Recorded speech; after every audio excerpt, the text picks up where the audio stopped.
Aucun chrétien ne pourra nous montrer aujourd'hui une seule prophétie de parmi les centaines qu'ils attribuent à Jésus-Christ, et parfois même injustement, dans l'Ancien Testament, où le nom de Jésus-Christ, où Jésus-Christ a été nommément cité.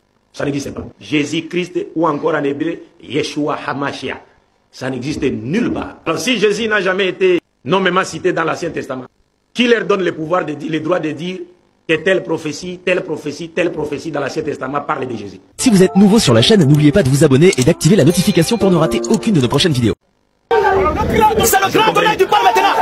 Le Saint béni soit-il, le souverain premier, le Seigneur des seigneurs, le roi d'Israël, la gloire des justes, la fierté des saints, celui à qui appartient la gloire. Jésus-Christ est son nom.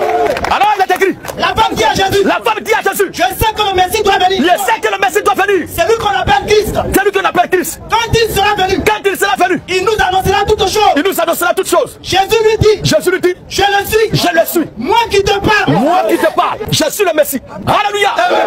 Ouvrez maintenant vos oreilles et prêtez attention à ce qui va être dit maintenant. Après avoir dit sa face, sa voix, sa parole, il va descendre. Et cela maintenant va captiver. Le verset 39 maintenant à 40. 39 à 40. Vous sondez les Écritures. Vous sondez les Écritures. Parce que vous pensez avoir en elle la vie éternelle. C'est donc elle. Vous sondez les Écritures. Vous sondez les Écritures. Oh, il lisez chaque jour les Écritures. Le Seigneur dit vous sondez les Écritures parce que vous pensez avoir la vie éternelle en elle. Ce sont elles qui rendent témoignage de moi. Mais les Écritures rendent témoignage de qui? Les Écritures rendent témoignage de qui? Les Écritures rendent témoignage de Dieu. Mais dit c'est lui.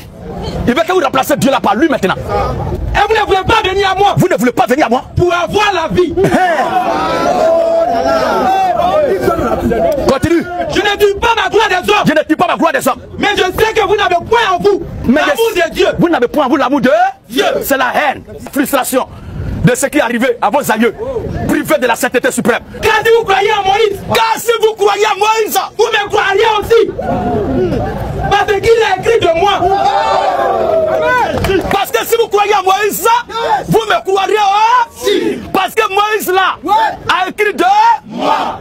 Mais si vous ne croyez pas à ces écrits, ces écrits, comment croirez-vous à mes paroles? Comment croirez-vous à mes paroles? Luc 24. Luc 24, 41 à 44. Luc 24, 41 à 44. Pour vous qui prenez les notes en ligne, notez très bien ce passage. Nous le disons, c'est là ce que je vous disais. C'est là ce que je vous disais. Lorsque j'étais encore avec vous. Lorsque j'étais encore avec vous. Qu'il fallait que ça accomplisse. Qu'il fallait que ça accomplisse. Tout ce qui est écrit de moi. Dans la loi de Moïse. Dans la loi de Moïse. Dans le prophète. Dans le prophète. Et dans la somme. Voici lui-même qui parle. Il n'est pas question de quelqu'un d'autre.